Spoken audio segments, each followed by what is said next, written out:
Le président américain est vraiment sans filtre. Nous allons évoquer les dernières facéties de Donald Trump. Alors, on vous en a montré les images. Il y a à la Maison-Blanche un mur. Certains parlent déjà du mur de la honte avec le portrait des présidents, des prédécesseurs du président américain. Et donc, il a refait les biographies. Il a refait les commentaires et les biographies. Et évidemment, c'est plutôt élogieux pour lui, mais c'est terrible pour d'autres. Son prédécesseur, notamment, est présenté comme Sleepy Joe. Alors, bon, c'est pas une nouveauté, mais c'est le président qui dormait. Barack Obama, c'est le président qui a produit des clivages dans le pays, comme si lui, d'ailleurs, était un facteur d'unité de la nation américaine. C'est le premier sujet de ce Brunet sans filtre. Mais c'est tellement gros qu'à un moment donné, on a vérifié. Hein. C'est une blague, c'est des fake news, c'est pas possible. On est au cœur de la Maison-Blanche. Grégory Phillips, vous l'avez vu, est avec nous, qui a été correspondant longtemps à Washington. Vous êtes notre rédacteur en chef du service international. Bonjour Grégory, bonjour. Vous allez tout nous dire et voir si ça choque aussi l'Amérique. La Maison-Blanche, c'est la maison de tous les Américains, on le rappelle. Nivine, d'abord, racontez-nous, faites-nous la visite guidée.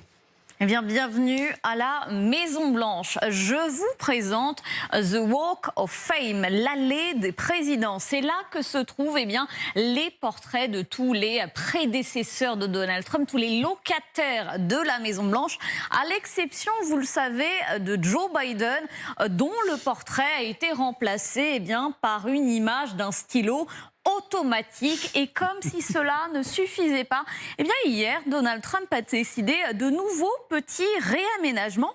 Il a donc ajouté sous chacune de ses photos des petites plaques avec le bilan de chaque présidence. C'est Donald Trump en personne qui les a écrit, et autant dire qu'il n'y a pas été de main morte. Sous le portrait de Joe Biden, par exemple, on peut lire « Joe l'endormi a été de loin le pire président de l'histoire des États-Unis. Il est arrivé après l'élection la plus corrompue qu'ait jamais connue le pays. Il a mené notre nation au bord de la destruction. » Ce n'est pas beaucoup mieux pour la description faite de Barack Obama, qu'il préfère d'ailleurs nommé Barack Hussein Obama, et qu'il présente comme l'une des figures politiques les plus clivantes de l'histoire des États-Unis, responsable de tous les maux ou presque, économie stagnante, accord terrible sur le nucléaire iranien ou encore développement du califat islamique au Moyen-Orient. Quant à Bill Clinton, il est présenté d'abord pour tous ces scandales, mais aussi pour être l'époux d'Hillary Clinton, qui a, je cite, perdu la présidence face à un certain Donald Trump. Mais justement, il y a les critiques et forcément, il en a profité pour mettre quelques éloges sur sa propre plaque à lui. Exactement. Faisons d'abord des comparaisons entre ses prédécesseurs et lui-même. La plaque d'Andrew Jackson, par exemple, indique qu'il a été injustement traité par la presse, comme Donald Trump d'ailleurs. Celle de Ronald Reagan précise qu'il était un admirateur du président Trump avant même son arrivée à la Maison-Blanche. Celle de Warren Harding précise que comme Donald Trump lui aussi a défendu l'American First, et évidemment Donald Trump a rédigé sa propre plaque, indiquant d'abord qu'on lui a volé l'élection présidentielle de 2020, qu'il a échappé à 2 tentatives d'assassinat. S'ensuit évidemment une pluie d'éloges. Le texte se termine ainsi: le meilleur est à venir. On n'est finalement jamais mieux servi que par soi-même. Vous avez raison, Nivine, effectivement. Alors c'est vrai que parfois on a ri, on a cru. Il y a des choses qui sont effectivement drôles quand on lit le texte sous Ronald Reagan. D'accord, il était déjà fan de Donald Trump bien avant son arrivée à la Maison-Blanche, sauf que bien avant de le connaître. Oui, bien avant de le connaître. Donc il y a un côté drôle, sauf que peut-être ça fait pas rire tout le monde. Personne n'avait jamais osé faire ça avant lui. Alors d'abord, c'est pas une fake news, parce que Sonia Dridi, notre correspondante à la Maison-Blanche, a été l'une des premières à pouvoir filmer ce mur rénové avec les plaques. Et hier soir, vers 22h heure de Paris, elle nous envoie les vidéos en disant « Regardez la nouvelle installation ». Juste pour préciser les lieux, c'est un endroit que je connais bien, c'est l'allée qui mène au bureau ovale. Vous êtes tout près de la roseraie, vous savez, historique de la Maison-Blanche, qui entre parenthèses a été refaite. Les roses ont été enlevées pour mettre un patio type Mar-a-Lago. Et en fait, quand vous empruntez ce couloir extérieur, ça vous mène jusqu'au bureau ovale. Donc les invités de marque, les chefs d'État, les chefs de gouvernement, quand ils sont invités officiellement à la Maison-Blanche, passe par là, et donc devant cette galerie de portraits. Il manque pas de souffle, hein, le président américain. Parce mais c'est ce que j'allais vous dire. Il ajoute qu'il a réglé 8 conflits. Enfin, j'ai mis un terme à 8 guerres, je crois, c'est ça, 8 guerres. J'ai combattu l'inflation, le chômage, etc. Alors que la situation aux États-Unis n'est pas bonne sur le plan économique. En fait, comment dire, ce serait presque risible si ça ne portait pas atteinte. On est quand même dans un des lieux les plus importants de la démocratie américaine, avec le Capitole. La Maison-Blanche, c'est l'autre bâtiment qui représente cette démocratie. Chaque président, d'ailleurs, a un peu refait la Maison-Blanche à sa sauce. Il y a une autre galerie de portraits avec des peintures qui est au premier étage, et chaque First Lady ou chaque président refait un peu la déco. Ça, c'est pas grave. Mais là, on est quand même dans l'insulte, l'anathème. Et la présidence, surtout, enfin, il frappe ce dont il est le garant. Le garant. Et la présidence. Et y compris des républicains. Oui, c'est ça. De toute façon, les insultes contre Obama, contre Biden sont quand même hors de propos. Mais même, vous l'avez cité, Reagan, qui était fan de moi avant que je sois candidat, Bush, il est l'homme qui a déclenché 2 guerres, Irak et Afghanistan. Donc il tape à bras raccourcis sur tous ses prédécesseurs. Et je pense que, évidemment, ça nuit à la fonction, qui est quand même une fonction extrêmement importante. Mais justement... Juste d'un mot, parce que je me pose la question, le public américain, il peut réagir comment en voyant ça? Moi, je pense que une partie de la base MAGA va trouver ça drôle. Drôle. Amusant, iconoclaste, et c'est une force de Trump. Oui, c'est du Trump. C'est du Trump. Mais quand il le fait sur X ou sur les messages, sur Truth Social, pourquoi pas? Là, il le fait quand même dans un lieu emblématique, je trouve, de la démocratie américaine. Donc, sans doute qu'une partie de la base MAGA va trouver ça amusant. Je pense que il faut quand même se méfier aussi d'une autre partie des Républicains. Vous avez vu quand même que ça tangue un peu du côté des Républicains sur plusieurs dossiers, sur l'affaire Epstein évidemment, sur la hausse des prix que Trump n'arrive pas à combattre. Sa cote de bonnes opinions sur l'économie est en train de chuter. On est à 33-34%.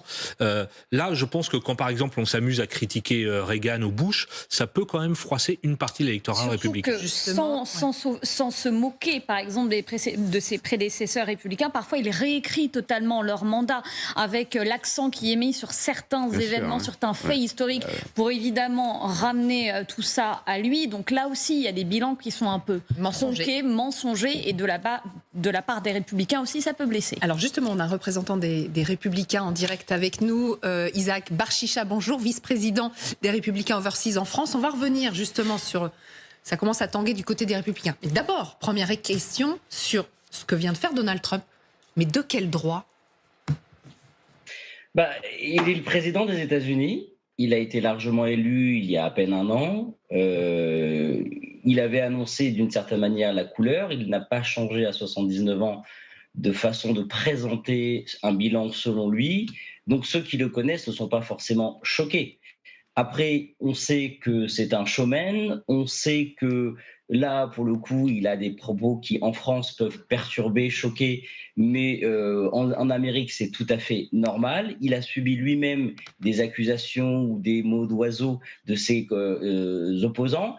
Donc, c'est la politique, c'est peut-être pas la politique la plus honorable, mais c'est le jeu et il faut l'accepter. Bon, ça nuit pas à la fonction. Bon joueur, monsieur Barchicha, parce qu'il admet quand même qu'il y a, dans la forme, au moins quelques excès. Enfin, de notre point de vue, monsieur Barchicha, il y a un peu de mégalomanie aussi, parce que présenter son mandat comme un succès économique, pardon, si je vous mets les chiffres sous le nez, l'inflation, le chômage, la croissance, c'est pas brillant. En réalité, moi, j'aurais plutôt, à sa place, je chercherais plutôt à être discret. Alors, je me permets, bon, on parle de mégalomanie, on parle de Jupiter aussi en France. C'est vrai. On va quand même, mais il faut quand même juger. Mais on oublie tous ces points-là. Il faut aussi juger, on dit en français, c'est à la fin qu'on paye les musiciens. Il vient d'arriver il y a 9-10 mois. Il y a quand même des faisceaux d'indications qui sont prometteurs. On parle du déficit commercial, notamment avec ces tarifs qui ont fait beaucoup couler d'encre un peu partout. On a vu que le déficit commercial a été réduit. Mais restons sur notre sujet, monsieur Barchicha. Vous dites que c'est à la fin du bal qu'on paye les musiciens. Vous avez parfaitement raison. Mais ça devrait s'appliquer au président américain. Moi, je réécrirai pas l'histoire au moment où elle se produit. Je prendrai un petit peu de temps et je serai prudent. Parce que vous savez, en politique, la porte peut revenir dans la figure assez vite.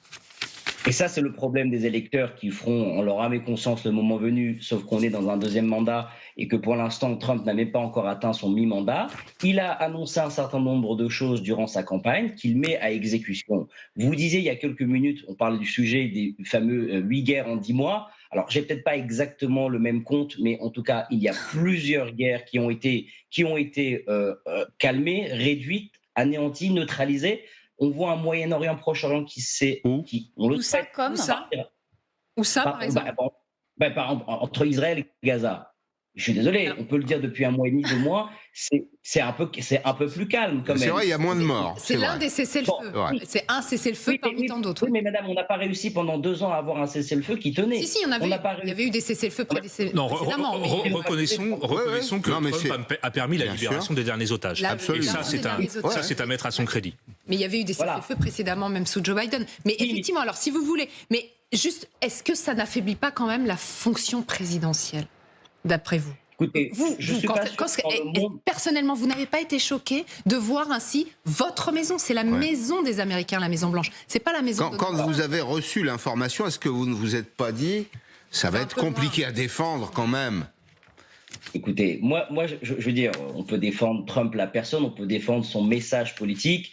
Moi, je ne suis pas un adepte des personnes, je suis un adepte du travail qui est fait. Il y a effectivement dans toute personnalité politique des zones d'ombre ou des zones d'amélioration. Je ne suis pas son conseiller politique le plus proche, mais je trouve qu'il faut regarder les choses plutôt positives que négatives. Il y a beaucoup de choses qui sont correctement faites. Malheureusement, on est dans un pays où c'est le show et que pour nous, Français, parfois, c'est outrancier de parler ou de faire des choses comme ça. Mais il faut aussi voir la réaction des médias et du mainstream aux États-Unis. D'accord. Parfait. Okay. Écoutez, merci Monsieur Barchicha pour ces indicateurs. Bravo pour votre défense parce que vous avez été assez efficace en relativisant les choses.